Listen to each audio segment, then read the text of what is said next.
Hi everyone, welcome to another session of the Belongg Book Club. I'm just going to begin by saying a quick line about Belongg in case you're not familiar with us already. So we are a social organization that seeks to bring community services and experiences to people who are discriminated against on the basis of their identity. So that could be gender, sexuality, race, caste, religion, ability, you name it. And we do a couple of different things. We have an inclusive housing platform. We have a research collective and a mental health collective, and of course, the book club and library, which is what you're here for today. And as part of the book club and library, we've been doing these online author reading sessions with authors from around the world who write on the themes that concern us, so that we can keep some of these conversations going even while we're socially distanced. And today we have with us Vivek Tejuja, and we're very excited to have him with us. But before I introduce him, I just want to say a little bit about the format of the session. So essentially, Vivek is going to read a little bit from his book, maybe say something about it if he'd like to, and then I'm going to ask him some of my questions just to get the conversation going. But of course, this is first and foremost an opportunity for you to ask him your questions. So feel free to send in your questions using the Q&A button at the bottom of your screen. So it's somewhere below Vivek's face. And if you want to communicate anything logistical, if you can't hear us, then please feel free to use the chat bar on the side.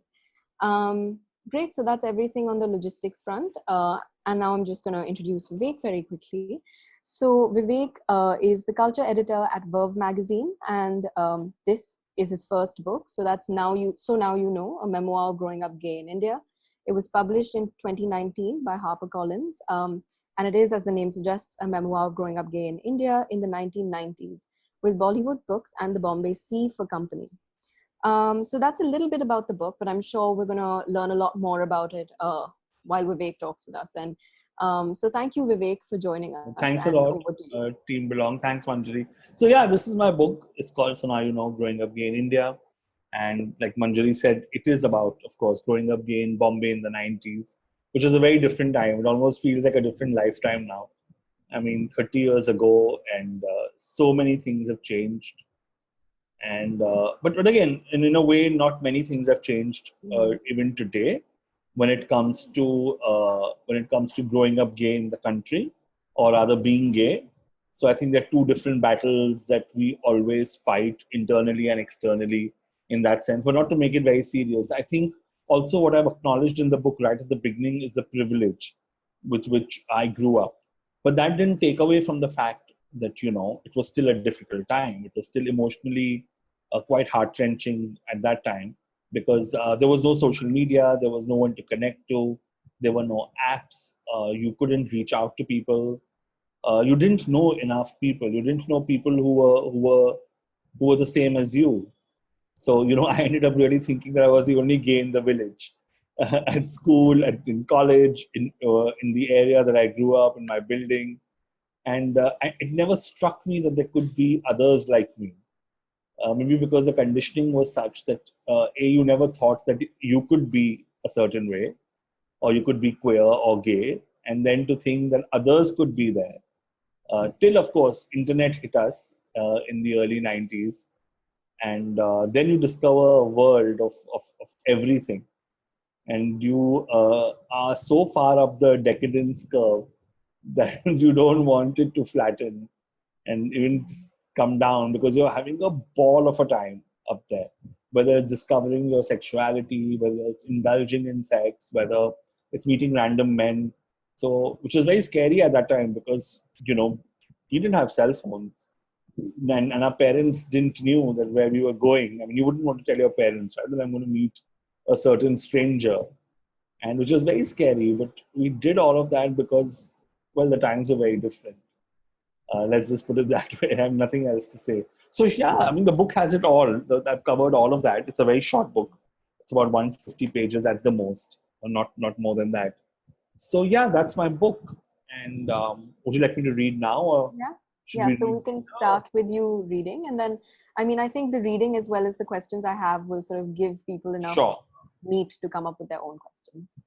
So I think I'll start with chapter 1 just to get an idea, and maybe if I want to read something later, I'll just expand on that as well. So Sure. here we go.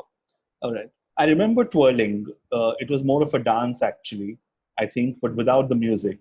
I was definitely twirling, and my hands were in the air. What was I doing with them in the air? I remember I stopped, and I mouthed a dialogue from the then super hit movie Sadak. The year was 1991. I was all of 8 years old, and I didn't know any better. Or did I? Had I by then named the attraction I felt towards boys? Was I aware of what I was doing with my body as I danced without giving a damn? Without realizing it till a hand struck my face. Very hard at that. And I somehow knew it was because of what I was doing. Not just dancing, but dancing like a girl. And that was a big problem. One that just would not go away. What do you think you're doing? My uncle thundered. I was speechless. I didn't know how to respond. To my mind, I was only dancing and nothing else. Why was it such an issue? I didn't know any better. In time, I would come to see. People would tell me what I was doing wrong, sometimes kindly, sometimes in no uncertain terms. But more about that a little later. For now, let's talk about where it all began. In a very Dickensian fashion, I was born. Literally, I had to be there after all. So there. So this is where I'm talking initially about an incident that took place. Because my family was a very Bollywood-driven family. It still is. I mean, we had to watch every single movie in the theater on Friday, and I'm not joking.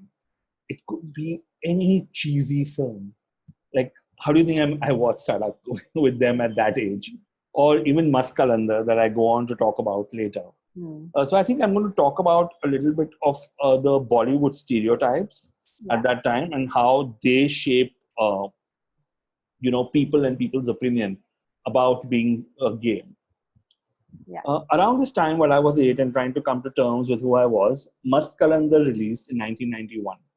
It starred Dharmendra, and in contrast, there was a character played by Anupam Kher called Pinku, who was unabashedly gay.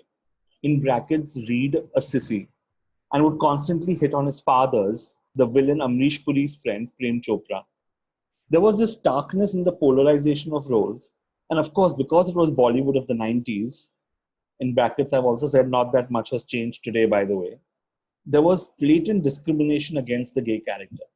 I think with Mast Kalandar, as with many other movies where there's a gay character, the idea behind it is humor. They are just there to provide a couple of laughs and nothing else. From that day on, after watching the film, I tried changing everything about myself. From the way I walked to trying desperately to sound gruff and not feminine. And yet what I was most upset about was the way the character of Pinku was dealt with in the movie. On some level, I just wanted the stereotype to go away. I wasn't like this, I didn't behave like this, but I didn't know enough then to know exactly what was being portrayed on screen. What made it worse was when Deepak was my best friend in school, who I had a crush on, and literally, I think my first love. Started noticing similarities between Pinku and me. In brackets, there were none. I don't know where that came from. And slowly started distancing himself from me at school and outside. We met less and less till we did not meet at all. I didn't know what brought about the change. But I was devastated. I was hurt, but I was also taught as a child that boys weren't supposed to cry. And so I didn't. I never told anyone why my closest friend had left me without a word. Things would come somewhat back to normal later, but I knew that nothing was same again. How could it have been when I didn't know the reason why he distanced himself? But you play it by ear, slowly and steadily, hoping there's some light at the end of the tunnel. Talking of stereotypes, there were some that were constantly being fed to us as kids as we were growing up. A man does this, a woman does that, a man cannot do this, a woman cannot do that. So they were so binary in that sense that, and we all grow up. Even today, I think, I look at young parents and their kids, and while they've understood that pink and blue in that sense of the word is for both, the girl and the boy, they have not understood to look beyond the binary. So I think as educated and literal and in their heads as accepting as they are, they don't take the initiative of being proactive to understand the spectrum in that sense, which is okay. I am nothing against them. That's just an observation. that, when we say that we are living in a very progressive society, at the end of the day, we are quite regressive in our own way. Uh, the gender roles were well and truly in place, almost like we could not cross a certain line. Boys can't wear makeup and girls don't play cricket. Thankfully, all that has changed quite a bit. I grew up in a typical Sindhi household, the kind where there's constant chatter about movies or food or both, where you're told what to do and how to do it, where you can only study commerce, where you're expected to settle down with a spouse when you reach a certain age, and where patriarchy is the order of the day. We were kids, my cousins and I. My older cousin was 2 years older, and she had just watched an old time film called Razia Sultan on Doordarshan and was besotted with the veil that Hema Malini's titular character wore in the movie. She wanted someone to be the guinea pig and make him or her wear the veil. And I somehow was more than willing to be a part of that shenanigan. A black dupatta was arranged for. The veil was perfect. And when I looked at myself in the mirror, with only my eyes looking back at me, somehow I knew. My cousins could not stop laughing, but this time I did not laugh with them. I still wanted to fit in and still wanted all those things that any other child does. But I didn't give in. I danced around with the veil on my face. I rejoiced in the fact that it was different, and I did not feel awkward about it covering my face. So, yeah, I think this is enough for now. So, yeah, I mean, this is what happened, and this is how it was while growing up. Of course, there's a lot more. And this is not a book reading session anyway. So I think I'm going to leave it at this. Sure. And I just want to say, I think there's something relatable in the book for everyone. I think even if the person reading the book doesn't necessarily identify as gay, I think, there are elements like belonging to a joint family, belong to a Bollywood driven family, even just the experience of being bullied in school, right? And of course that bullying might take different forms, but I think there are aspects of your book that can speak to a very wide audience. So, which is part of also what I like so much about the book. Thank you, Manju. No, of course. Okay, so I'm going to begin with my first question, but of course all of you should feel free to send in your questions using the Q&A box and I can weave them into our conversation. So my first question was about growing up, right? It's in the title of your book, and about childhood in particular. So there seems to be something about childhood that makes possible both a very great sort of innocence and personal freedom, as well as a very great brutality, right? Which we see in instances where children bully each other quite ruthlessly. In your case, you say that you were bullied by a number of school kids, but your crush included, and how that was, devastating for you. So I was wondering, how can we think about childhood as a period of engagement with difference, and what are sort of the possibilities and limitations of that period, right? If the period does indeed offer both. Offer innocence and bullying at the same time? Sure. I mean, bullying is one way to put it, but I guess a sense of not fitting. Perhaps not as much empathy due to lack of experience, but equally a kind of innocence that makes one, open to possibility. I think children in that sense, it's I don't know how children are today because I don't interact with them and I haven't been around them. So I don't know. And plus they get me very uneasy with being constantly very intelligent, which at least I wasn't or we weren't while we were growing up. But I think, the time that innocence starts to, sort of be on the threshold of getting lost, there's already so much that has happened that you cannot put your finger on when did you lose it in that sense. I mean, for me, was it when I felt a strong sexual attraction to someone that I was watching on screen?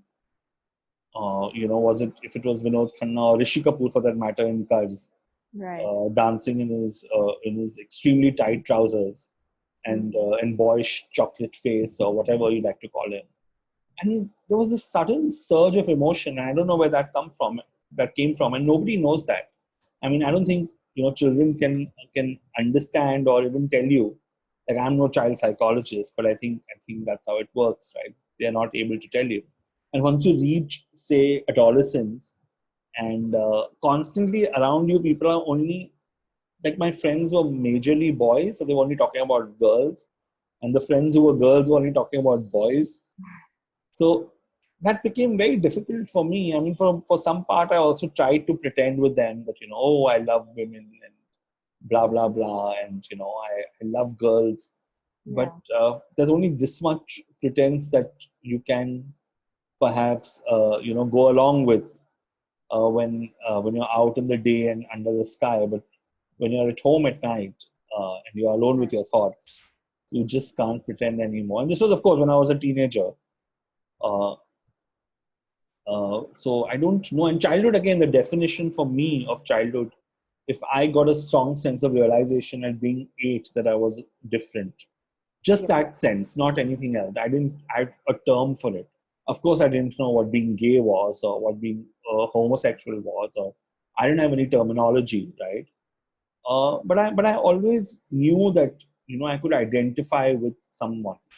Like there was this guy who was a couple of buildings away who would live by himself, and he was in that sense. I don't want to use any term which is degrading in that sense, but he liked dressing up a certain way. He liked wearing makeup, which was excellent and lovely. And I would look at him and be like, wow. I mean, if he can do it with such liberation, despite getting bullied by men on the road who were just there, whiling away their time. And I knew that if I would to do that, I would also have to go through that. So I never did it. Yeah. And now, come to think of it, we are so liberated that one can actually, cross dress and be in drag and attend parties. Right. And which I think is a great change. But I think as a child, you don't see that. You go with conditioning more or less. Right. And, like you said, the joint family, that conditioning was too much. It was just way too much. And Right. I had to unlearn a lot of things when I discovered my orientation. I had to unlearn. I had to rebel. I had to fight, slam doors in the faces of people that I thought I loved. So a lot of drama, Yeah. as sort of gay people are known for their drama. So I think I enjoyed it. I still do. So Yeah. there you go. Great. So I just want to pick up on something you said and ask you about that. So you had said that there was a time, obviously, when you didn't have the vocabulary with what you identified with or as. I wonder. So did sort of finding that term or discovering that term in the harshest possible way, right? I think in the book you say that it was when, if I'm not mistaken, when Deepak asked you, "Are you gay?" Yeah. That you sort of really became cognizant of the word and what that meant. So what did having that term do or not do for you? What was sort of your emotional response to that? I think my emotional response was first to reject it. Hmm. It just came from a place of, like I said, conditioning, instinct, or whatever, that I just immediately rejected it. That, I'm not that person. Like I said, even while watching Mast Kalandar or Sadak, where there's Maharani, played by Sadashiv Amrapurkar, who is a eunuch, Yeah. who is not, and you just wonder that I was, and there was an instance in the book when I'm mouthing the dialogues of Maharani, and once again I'm told by my uncle and parents not to do that, and you just wonder why. If they were okay with me mimicking Mogambo, then they should be okay with me mimicking Maharani as well. But they Right. weren't. So, Right. at that time, you just wonder what's going on. Yeah. Why would I get slapped for this, not for that? So Yeah. I think with that, when that realization of the vocabulary or the term happened, it was extremely, extremely emotional. I just couldn't deal with it. Yeah. And because how do you deal with the fact that A, you're different, and B, then there's this label or term that has been slapped on you in the Yeah. most derogatory manner. Like people call you faggot, they call you sissy, they call you gurwa, they call you meetha, they call you. I mean, the list of terms just don't end, and not just in our society, right? It's all over the world, Yeah. um, and it still continues to date. and which is really sad.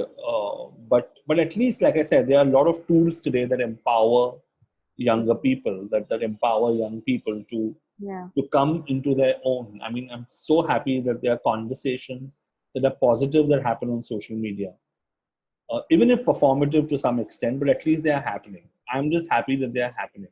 That there is a bunch of tools to deal with the vocabulary, and nobody can get away with slurring you today, as they could perhaps 30 years ago or 20 years ago. That's not the case today, which I'm most grateful for, as the world has progressed from point A to point B in whatever manner. Right. There'll always be someone who will have your back. So, which is extremely heartening. Mm. Yeah. Okay, so my next set of questions is about family, and we've sort of spoken about that a little bit already. Sure. You talk about, the shaming you face from your own family, and then a bit later on, you talk about being taken to a therapist Yeah. after you come out to them. So just on the question of Actually, family, not even a therapist. It a was psychiatrist, a psychiatrist at that, right? who showed me Rorschach tests, pictures, and basis that Oh my she said God. oh, he's borderline homosexual. I'm like, what is borderline homosexual? Is there a degree of mild homosexual? Oh, Yeah. who just pecks men on the cheek and runs away? Or there is a deeper kind of homosexuality, who has full-blown sex with Yeah. men, which I thought was hilarious at that time also, which I still think is hilarious. Yeah. So yeah. Yeah. No, I mean, it really is funny when it's not absolutely traumatizing. And I think the case of But you Anjana come, Hari, yeah, sorry, go on. no, I said you make it funny for your Hmm. life, otherwise how do you survive? How do Right. you live this life if you don't make jest of some incidents that you go Yeah. through, which are so traumatic, that Yeah. you classify them as being funny at the end Yeah. of the day? I mean, how else do you survive? Like, Yeah. things that have happened during this lockdown, I would always think of them as funny. I would never, because it's so traumatic, Yeah. that yeah, I would always think of them as funny. Oh, sorry, Yeah. continue. You were saying something. I'm so sorry I cut you. No, no, that's totally fine. And I agree, like it's definitely not a binary. But I was just going to say, I think conversations around sexuality and family are once again, taking the forefront with, the most recent incident of Anjana Harish's Yeah, suicide, a queer youth who came out yeah, as bisexual and then was put through conversion therapy by her family. Um, and of course you speak about family in your book. So just once again about the strange tensions that seem to exist within our culture, and perhaps all cultures, where or perhaps particularly in ours, where there seems to be all of this importance that one gives to family, right? yeah. And there was so much that you did with your family growing up, and they were a big part of your life, but equally there's such a lack of honest conversation between parents and children, right? True. So, I mean, is there a way we can make sense of that contradiction? How can family both be so important and at the same time it be lacking when it comes to open communication? It's taken my mother about 18 years to come to this fact Mm, that I'm gay, and now she's like, oh, why don't we go abroad and settle down, find someone nice? That's the usual dialogue I get, as if that's not a thing that I can do in our country, which yeah. it is. I can, but she still. I think that comes from a place of fear and shame. I Mm, think shame more with family, and fear less. Or over a period of time, fear, rightly enough, takes over shame. right. When you fear for the security of your child, no matter what age your child is at. Yeah. Yeah. But I think it's got mainly to do with shame. We attach so much importance Yeah. to a sort of public persona that we stop communicating with our children. Yeah. We think that it is a lack of parenting that has made them a certain way or Mm, turned them a certain way. And and then when people are like, oh, when did you realize you were gay? So it's a ridiculous question. I mean, I don't go around asking people, when did you realize you were straight? yeah. Like, why? If it's a given that you are straight, it should be a given that I'm gay. Yeah. It's as simple as that. Why do you have to, ask me such a ridiculous question? So I just laugh now, Right. and I don't take offense. I mean, some things upset me, but I don't think I'm offended. even by family for that matter.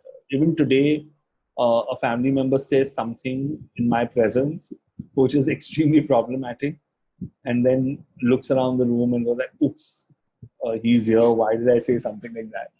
And I'm like, Yeah. sure, I'm glad that you realized it. Next time, don't do it. It's Yeah. as simple as that. But also, I'm always, like, in that sense of the way, I've always thought of myself as above, a notch above my family. Like, nobody reads in my family. I'm the only one who's an extensive reader. They don't watch what I watch. So I'm like, oh, I'm better than all of you. So you won't get it anyway. So I don't expect you to. But then I try having conversations. Right. Like, I remember when 377 was repealed and was sort of taken off. My mother was very happy, but I think then the fear ended. I guess the fear of authority, of a cop stopping me in the middle of the road, or because of a certain way that I walked, or who I was, or you know, Yeah. or so I think that ended, which is great. Then the conversations began. Right. But I don't think she'll ever be okay coming on a platform such as this as my mother and talking about it. Right. That I think will not change. That will take a lot of time. Maybe the next generation, So I think with family, it is different kettle of fish altogether, right? Because you don't know whether to love them or to hate them. Yeah. So then it becomes a mix of both.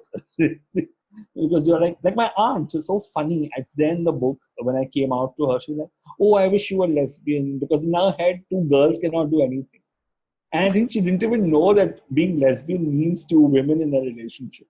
Yeah. Or maybe she knew and she just thought anybody could be, two guys could also be lesbian. So she's like, oh, I wish you were lesbian, because what can two women do with each other? But that's my bua and she's no more. And that was so hilarious. It was funny at that time because Right. I didn't know how to classify it. Right. And I didn't take offense. At that time, I actually laughed right loud in her face. And she was wondering, what did I just say? So I think family is also, with all its dysfunctionality, very hilarious. They provide for lighter moments. Yeah. So, I don't know if I should be saying this. This is a safe space to talk about this incident or anecdote, but I remember when I got my cats home and they were on heat, and my mother made a comment, "Oh, your cats are just like you, always horny in that sense." And I was like, "What?" Right. So I think what happened is even my mother started relating, or my family started relating homosexuality to this intense need to just have sex. We are just promiscuous beings. Right. And that is across the world. I don't know what impression we've given that we can't be educated, intelligent, loving art, a certain way of dressing, fashion, which all of this is also there. Yeah. But the top of the list is that, oh, all these gays want is just to have sex. Right. I think it just comes from a place of being a man. That's just, at the top of the food chain. You're just a man. Man equates sex. So which means gays equate sex. So, but coming back to family, I think they're coming around slowly and steadily. Yeah. They'll never go looking out for a guy for me, for sure. Like Harish Ayer's mom did by placing an ad for her son in the newspaper, which I thought was extremely sweet. But that will never happen. That's okay. I don't want her to do that. I would probably be shocked and mortified if it came to that. Right. Because I also have my reservations and sort of this glass wall when it comes to them and me. Because over a period of time, you create your boundaries. You cannot be that open when the other person is not willing to lend an ear. Yeah. Then you make your own family outside. You have friends, you have colleagues that become friends, you have ex-lovers who are closer to you than family sometimes. Yeah. And I think that's beautiful. So for me, that's it. That's great. Minakshi left a comment while you were talking.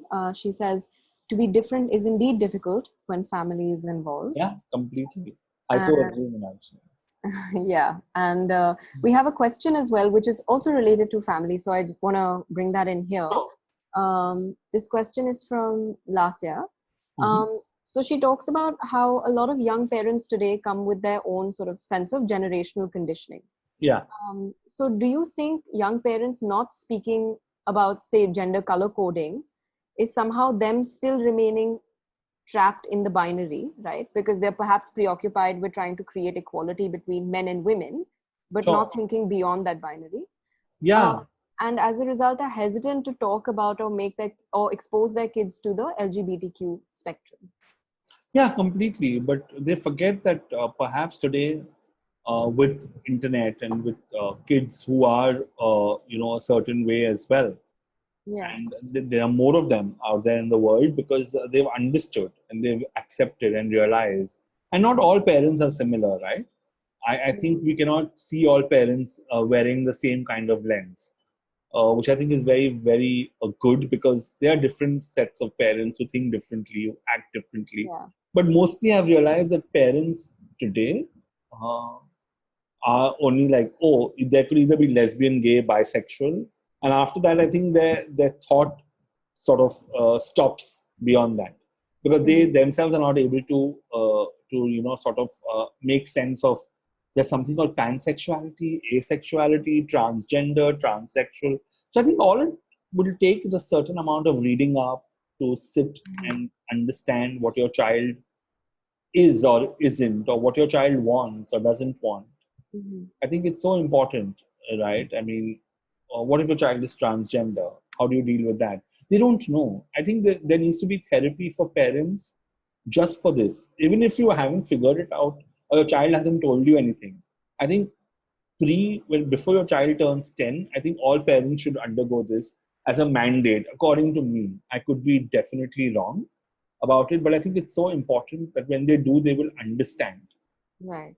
It need not be that your child is a certain way. It need not be anything. It doesn't imply anything. I think they're scared of the implication. I think they are scared that it hints in a certain direction. No, it doesn't. It's so funny because my cousin, she's got two children who are teenagers, and I asked her husband one day, what if you found out that your son was gay? And his reaction was thunderous. I mean, he just roared and said that, oh, no way, that can never happen. I'm like, are you sure? Are you sure? What makes you so sure? He's like, no, that can never happen. I'm like, yeah. And that's precisely why you haven't had that conversation with him, because you think it can never happen. And not just being gay or being homosexual, but anywhere on the spectrum. What if your child is asexual? How do you deal with that? Yeah. What if your child is demisexual? What if your child is pansexual? How do you deal with all of this? It's a tough time being a parent, and I give it to them also for parenting and trying to raise their kid the best they know. But when you think in your head that it's a roadblock, which it isn't, you don't expect your child to educate you. You educate yourself and empathize with your kid. Right. I think that is so important, which I see enough of and I don't see enough of. But I think parents need to talk to other parents for sure. But here's the deal: nobody wants to. There are very few parents who admit to their kids being on the spectrum. Again, shame, fear. Yeah. Log kya kahenge? I mean, I'm sick and tired, right? Yeah. And so if they don't come out as parents of that kid, if they don't come out of the closet, I think parents should come out of the closet today. If the onus is not on the child. And that is beautiful. I love it. I love the fact that it's parents who have to come out, I think. Because enough of placing the burden of coming out on a child, we've done that. I mean, our generation or my generation has done that. I don't think the next generation has to do it. It need not be such a burden. If I wasn't so confused, I would have never come out. But yeah, there you go. So I think a lot of therapy for parents to begin with. A lot of learning up, a lot of empathy, a lot of reading. Definitely a lot of reading in the form of fiction, non-fiction, whatever. All that it takes. And not just about certain identities on the spectrum. All of it. You need to be aware. So yeah, sorry if I spoke too much. But yeah. No. I mean, clearly there needs to be more conversation on this. We have a question from Pranab, which isn't very clear. So Pranab, maybe you can clarify this once I've read it out. And Vivek, if you're able to sort of understand what the question is, you can take a stab at it. But Pranav asks, so here in this country, I have experienced among gays and bisexual people asking, "Is line mein kab se ho?" It really boils my blood as if I've chosen this as a career. Okay, right. I think I understand the question. What do you think about such people? Well, I think if it's someone that you know really well, sit them down and make them understand. Hmm. If you don't know someone that well, and if it still bothers you, sit them down and still make them understand. Yeah. And if you don't know someone that well and it really shouldn't bother you, then just walk away. Yeah. Because I there's a certain way of dealing with such people which I have realized in my life, and that's how I deal with them. I ignore, because how much can I educate, and why should again the onus be on me to educate? I just send them links after links to articles if it is online, Right. online trolling, online commenting on my Facebook status or whatever it is, because the onus doesn't lie on me, and it should neither lie on you, Pranav. I mean, you shouldn't have to explain to every Tom, Dick, or Harry that crosses your way as to why you are a certain way, and why it's not a career, Yeah. why it's life, and that's how it is, and people think the identity makes you who you are, which to some extent perhaps it is true. I don't know, but it's not a part of you. It's just a part of you. It's not you. There's so many aspects to you that cannot be the only part of you that you get identified by. There's so much to you. Like when people also do a lot of things that perhaps they aren't supposed to, like meet my gay friend. I never say meet my straight friend. I never say meet my bisexual friend. Who says that? Right. Nobody should go through that. That's ridiculous. Yeah. Or use, or initially I think in the 90s, early 90s or mid 90s, with when Sex and the City hit us, early 2000s, I think every woman thought that it was sort of like a prerogative of theirs to have a gay friend. I hate the term fag hag. I mean, I'm not a fag, you're not a hag. It is the most derogatory way to put a friendship between a woman and a gay man. I don't like it. I don't like terms like darling, sweetie being thrown at me, and not for anything else. Just that it just doesn't sound right to me. To some it does, to some it doesn't. It's as simple as that. Yeah. So I think that has also happened in our society a lot. So all the like a straight man will never say, "Oh, I know a gay man, and here meet my gay friend." I'm yet to meet more people like that. So why so? Then I start questioning the dynamics. Are you scared that I'm going to hit on you? Are you scared because you think that the only thing I want from you is sex? So there's so many sub layers to it. Sometimes funny and sometimes not. But Pranav, you do you. You do what you have to. You want to give it to them, you just give it to them and tell them to be in their place. And if you just want to ignore, you ignore. But I think, yeah, I mean, I would just give them more material to read up because they need to educate themselves. Yeah. Yeah, and I guess I would say that perhaps some of the frustration with the trope of the gay best friend, and let me know if you sort of relate to that, has to do with the idea that the gay character is always the side character who exists to supplement a heterosexual romance between the girl best friend and whatever guy she's in love with, right? And I think perhaps some of that is changing. But let's move on to talking about that actually, right? The question of representation. Because you say that Bollywood was a very big part of your life. We've already spoken about that. So, for example, just to cite a couple of instances, in the opening sequence of the book, which you read out, you're mouthing a dialogue from the movie Sadak, which features Maharani, who's a transgender character in that movie, who is portrayed negatively in the film. You also talk about, watching the movie Maskalandar, like you said, and Anupam Kher's character Pinku, who is a gay character, is discriminated against blatantly. And so there's a weird kind of dynamic between there being both recognition in some of those characters as well as fear that comes from recognizing that those are characters that are discriminated against on screen. But I wonder if you think that the depiction of these characters has changed over time. Mm, Now, see, I'll also look at a very recent example, which needed. I'm answering his question Yeah, also. yeah. When you look at small cities or small towns, I recently watched Shubh Mangal Zyada Savdhan, and honestly, I didn't know how to react to that movie. Hmm. I didn't know how to react to that movie because uh, I don't. These two boys are living in Delhi. They come to I don't know, Bhopal, I think, or Bihar. I don't know the name of the, or Indore. I'm sorry, I'm confusing because I don't remember that movie. Sure. Even though it was supposed to be like a landmark film with Ayushmann Khurrana playing gay and all of that, it upset me. I'll be very honest because we are not a certain way. I mean, I don't wear a nose ring, and nobody I know wears a nose ring, and that's not the point, right? You can wear what you want and you can be what you want, but if you accentuate only that and only that identifies or makes you gay, then there is a problem. Yeah, Hmm. sure. I'm glad that the movie is talking about it.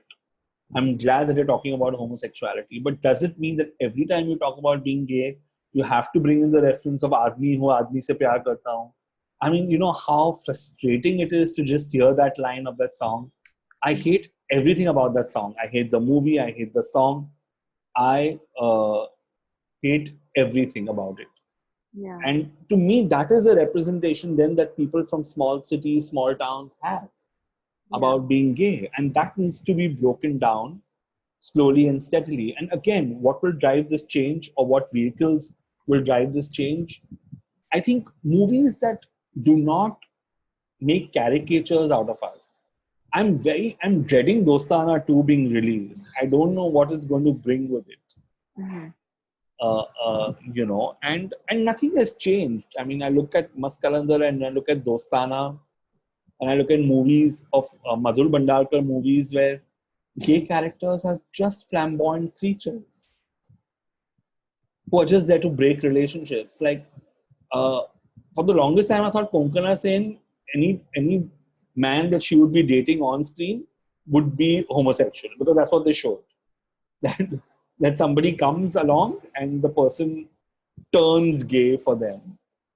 I don't understand this turning gay business. But see, this is what people from small cities, villages, small towns see. And that's what they think people are because they don't know any better. And I don't blame them.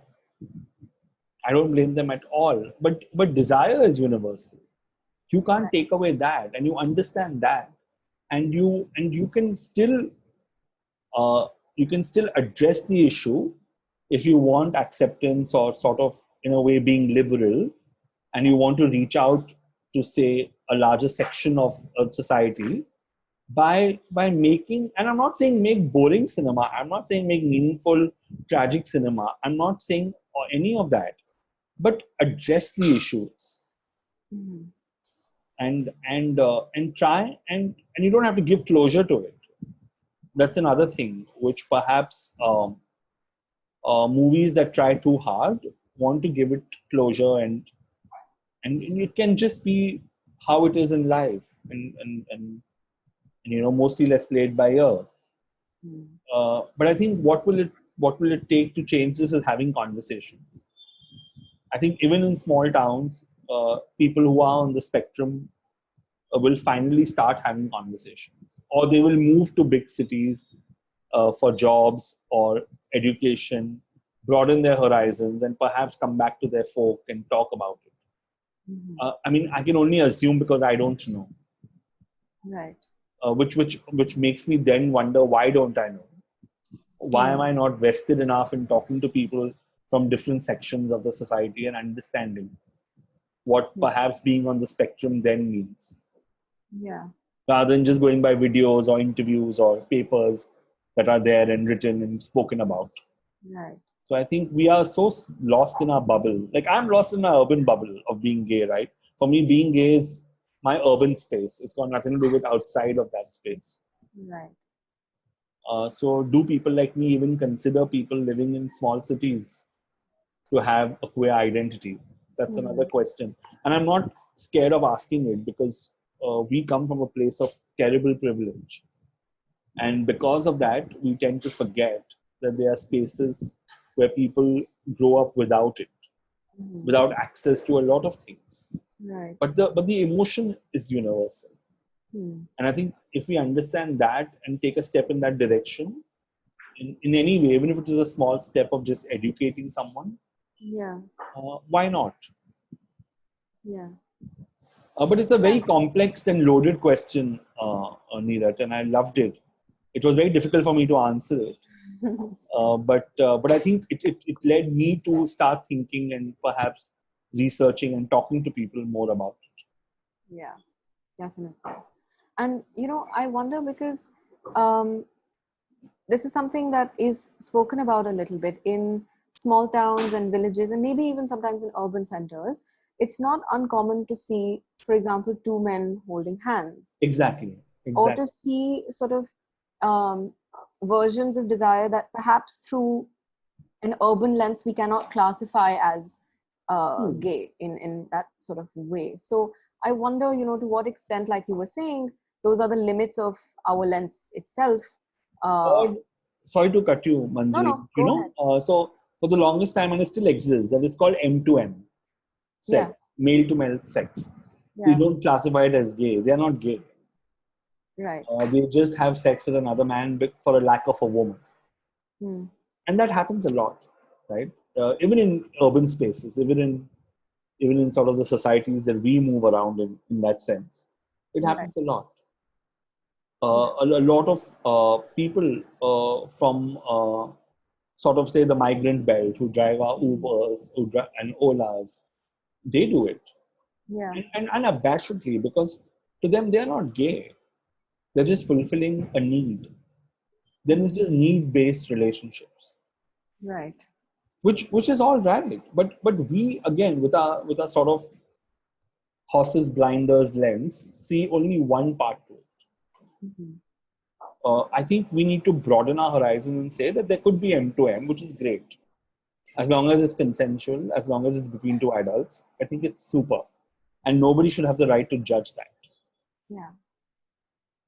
So I think, and that's where I think because of the judgment, like we so casually, people don't judge two men holding hands, right? As you said, on the road. I think it's or even in a village or in a small city or town. Nobody has that. Because it's a given that the need is taken care of by another man in the absence of a woman. Yeah. So all the positions or the roles also in bed and out of bed don't apply. Right. That's just again a construct of the urban mind in that sense. Yeah. Like I was watching Patal Lok the other day, and there were graphic scenes in that sense between men. But I think it is just about that need of being taken care of. Yeah. And I'm like, all right, sure, interesting. And that happens all the time. Right. And we, I think, tend to ignore it also. We turn a blind eye because they're like, oh, we think, oh, a certain section of society can only do this. No, it happens everywhere. Right. So, yeah. Yeah. Thanks for that. So now I'm just going to put out like a last call in terms of if you have any questions for Vivek, please do send those in. I have one more question that I'm very keen on asking, but if any of you are holding on to anything. Could you just give me a minute? I have to give my cats their food. Can I just do that and come? Sure. Thank you. Sure. So yeah, in the meantime, if you guys have questions, please do send them across and I'll weave them into the last of our conversation. And I'm back. Okay, great. So I'm just going to ask my last question now. So this is about the project of writing a memoir itself. And there's something you say that I really like. You say, memories sometimes are like ungrateful children. They won't come around when summoned. Right? And so that's certainly about the unreliability of memory. And, I was wondering, what do you make of, or how do you navigate the burden of truth or veracity or reliability that is placed on memoirists so often? I think I spoke with a lot of people who were there at that time, or at various points, at various incidents. Like my cousin who, and that's a very good question. I'm going to talk about that. Yeah. I think, so whenever I spoke to my cousins and how they remembered, how my siblings remembered, how I remember, and I think it's an amalgamation of it all. Yeah. But I think mainly it is about, when you compare a memoir to a biography or an autobiography, that's when you have to present facts. Memoir is all about emotion. It is sort of unyielding and free flowing emotion. Right. That where you stood and where you are and what happened along the way. Yeah. That's why I'm not. There's a lot of time jump between chapters, which somehow people thought it was very difficult to read initially. They're like, where is it going? I'm like, it's going nowhere. It's just sort of written as a blog entry, really, and that's what it is, and it's going nowhere, and it's my life. And sure, read it if you want to, and don't if you don't want to. That's cool. So yeah. I mean, I was very apprehensive because I was like, I wonder how my family would react, and my mother and relatives and everyone sort of close to me, my friends, or no longer my friends. I don't know. But it was fun. I had a great time writing this. Yeah. Could you also just read out Himangini's question before you answer it? Sure. Himangini says, we mainly talked about society and family atmosphere, but what about workspace? Are these stereotypes stopped getting job opportunities? Okay, you mean because of these stereotypes, do we not get jobs? So I think we have mastered the art of not revealing our identity in a job interview. If it comes out in the open, or if the person is following me long enough on Twitter or any social media platform, they know. I assume that if they know, they are okay with me being who I am. And that's just an aspect of my life that I will not bring to work, obviously. And I don't need to bring it to work. But workspaces are not queer friendly. And that's a bitter truth that I deal with every day. Not all workplaces. My workspace is, Verve is extremely queer friendly, and we have policies around it. So does TCS now, which rolled out a fabulous workplace queer policy for its people and encourage them to, come out of the closet at workspace. But which I think it's only up to the individual, really, whether they would like to come out or not. And nobody should face that burden, no matter how popular or unpopular you are, in that sense that it adds as a social media currency riding on for other gay people. But I think that's not needed. I am strongly against that line of thought. But workspaces need to be more secure, yes. Like, earlier I used to work for BPOs. I worked for IBM Daksh, I worked for JP Morgan Chase, I worked for WNS. And none of them had queer policies or workspace policies set for queer people. And that was a big problem because people would bully, people would talk, people would... Sometimes all it takes is a look and a laughter to bully you. You don't need words to be bullied. And you understand, no matter what designation you're at, you understand that because of that, maybe the power dynamics will always remain in their favor because of a certain majority being a certain way. And that's ridiculous because that's what they think. It's got nothing to do with merit or your education or your way in the world or how much perhaps you understand the world better than them in sometimes. And I'm not speaking out of condescension or patronizing or anything. All I'm saying is that at workplace, it's fair game for all bases, merit and merit only.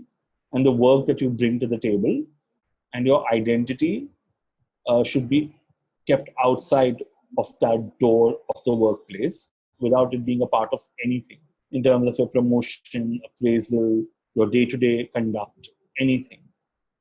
And yeah, I think and if these stereotypes don't get you a job, then they should be called out, and called out politely. And before calling it out, I think naming and shaming is very easy, but before calling it out, uh, confront, have a conversation, ask, is that the reason why? Or is it your qualification that has stopped you from getting that job? Because it's so easy for me to say, oh, they didn't give me a job because I was gay. Yeah. I think I'm playing a devil's advocate here mainly because I think we also need to look at the other side. Because if we don't look at the other side, then we restrict ourselves from having open conversations. Then there's no dialogue. It's only a monologue. And I'm not in favor of a monologue. So I think over a period of time, I've understood this, that, it's good to be angry. It's good to get upset. It's good to take offense, but you draw a line at that as well. I cannot always be angry. I'll be exhausted. I cannot always take offense. I need to pick what things I take offense at, and where I draw the line, and how much of a leeway I've given to someone to speak with me that way. Yeah. And I think that only comes with time and experience in that sense. And experience not in terms of age. Oh God, no, I'm not that old. But only in terms of what you've experienced in the world. That's all. Right. Yeah. Okay, great. So I think that's all we have time for. But thank you so much, Vivek, Great. for Thank joining you us. so much, Manjari, and thank you to those 14 people for sticking on and being a part of this conversation. And thank you so much, Neeraj, for having me here. And thanks, Team Belongg. Thank you very much. It was a great discussion. Thanks a lot. And more power to everyone, no matter who you are. Thank you. Bye-bye. Okay, great. Take care, everyone. Have a good night. Bye-bye. Bye, guys. Bye.